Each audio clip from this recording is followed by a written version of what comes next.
ಇನ್ನು ವಕ್ಫ್ ಆಸ್ತಿ ಕಬಳಿಕೆ ಬಗ್ಗೆ ಮೌನವಾಗಿರೋದಕ್ಕೆ 150 ಕೋಟಿ ಆಮಿಷ ವಿಚಾರಕ್ಕೆ ಸಂಬಂಧಪಟ್ಟ ಹಾಗೆ ಬಿವೈ ವಿಜೇಂದ್ರ 150 ಕೋಟಿ ರೂಪಾಯಿ ಯಾಕೆ ಕೊಡಬೇಕು? ವಿಷಯ ಡೈವರ್ಟ್ ಮಾಡೋದಕ್ಕೆ ಕಾಂಗ್ರೆಸ್ಸಿಗರು ಹುನ್ನಾರವನ್ನ ಮಾಡ್ತಾ ಇದ್ದಾರೆ. ಬೆಳಗಾವಿಯಲ್ಲಿ ವಿರೋಧ ಪಕ್ಷದ ನಾಯಕ ಆರ್ ಅಶೋಕ್ ಈ ರೀತಿಯಾಗಿ ವಾಗ್ದಾಳಿಯನ್ನು ನಡೆಸಿದ್ದಾರೆ. ಕರ್ನಾಟಕಕ್ಕೆ ಹೆಚ್ಚು ಆದ್ಯತೆಯನ್ನು ಕೊಡಬೇಕು ಅಂತೇಳಿ ನಾವು ಹೇಳೋರಿದ್ದೀರಿ. ಅದರ ಜೊತೆಗೆ ವಿಜಯೇಂದ್ರ ಅವರ ಮೇಲೆ ಇಲ್ಲ ಸಲ್ಲದ 150 ಕೋಟಿ ಆಪಾದನೆ ಮಾಡಿದ್ದಾರೆ.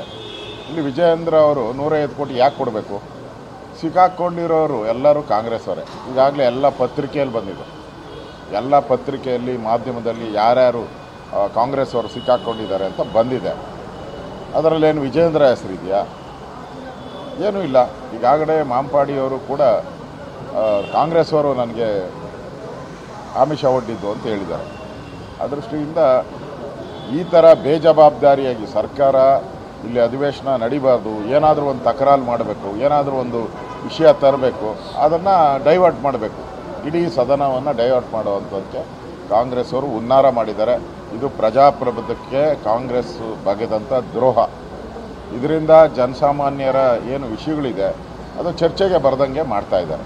ಅದು ಕಾಂಗ್ರೆಸ್ ಅವ್ರದ್ದು ಇದೇ ತಂತ್ರದ ಮೇಲೆ ಬಂದಿದ್ದಾರೆ ಅವರು. ಯಾಕಂದರೆ ಹಗರಣದಲ್ಲಿ ಸಿಕ್ಕಾಕೊಂಡ್ಬಿಟ್ಟಿದ್ದಾರೆ. ಇಲ್ಲಿ ಚರ್ಚೆ ಆದರೆ ಅವ್ರ ಮಾನ ಮರ್ಯಾದೆ ಎಲ್ಲ ಹೊರಟೋಗ್ತದೆ.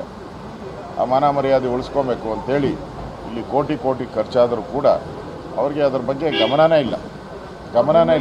ನಾವೆಲ್ಲಿ ಮಾಡಿದ್ದೀರಿ ರಾಜಕಾರಣ? ಅವರು ಒಂದಲ್ಲ ಒಂದು ವಿಷಯಗಳನ್ನು ತಗೊಂಬರ್ತಾರೆ. ಎಲ್ಲ ವಿಚಾರಗಳನ್ನು ಇವಾಗ ಅಧಿವೇಶನ ಸೋಮವಾರದಿಂದನೇ ಶುರುವಾಗಬೇಕಾಯ್ತಲ್ಲ, ಎಲ್ಲಾಯಿತು ಸೋಮವಾರದಿಂದನೇ?